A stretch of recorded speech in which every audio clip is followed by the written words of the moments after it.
Pollachi to Karur main ரோட்லேருந்துங்க ஒரு கிலோமீட்டரில் ஒரு ஏக்கரா 65 சென்ட் உள்ள விவசாய நிலம் பார்க்க வந்துக்கிறேங்க. இந்த பூமி எங்கே அமைஞ்சிருக்குன்னு பார்த்தீங்கன்னா பெதப்பமடி ஏரியாவில் இந்த பூமி அமைஞ்சிருக்குதுங்க. கரெக்டாக பெதப்பமடியிலேருந்து இந்த பூமிக்குங்க ஒரு 3 கிலோமீட்டர் வர்ற மாதிரி இருக்குங்க. சைட் பார்த்தீங்கன்னா காரம் சைட்டாக வந்துருங்க.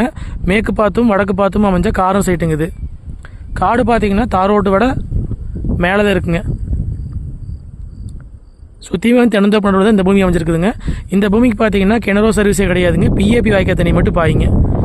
நம்ம வாங்கி ஃபார்ம் ஹவுஸ் பண்ணுறதுக்கு ஏற்ற பூமிங்க. இது மெயின் ரோடு ரொம்ப பக்கத்துலேயே பூமி அமைச்சிருக்குதுங்க. உங்களுக்கு ஒரு ஏக்கரா 65 சென்ட்டுக்கு ரோடு பேஸ் மட்டும் பார்த்தீங்கன்னா மொத்தம் 600 அடி வந்துருங்க. மேற்கு பார்த்து 300 அடிங்க, வடக்கு பார்த்து ஒரு 300 அடி பக்கம் வருங்க. உங்களுக்கு பக்கத்துலேயே பார்த்தீங்கன்னா உப்பாறு ஓடை இருக்குதுங்க. நீ கிணறு வெட்டினாலோ போர் போட்டாலும் நல்லா தண்ணி ஆகுங்க. இது வடக்கு பார்த்து தான் கொஞ்சம் ரோடு பேசுங்க. மொத்த ஏரியா பார்த்தீங்கன்னா ஒரு ஏக்கரா 65 சென்ட்டுக்கு இது பிரிச்சும் கொடுத்துருவாங்க. இதோட ரேட் பார்த்தீங்கன்னா ஒரு சென்ட் 65,000 விலை சொல்கிறாங்க.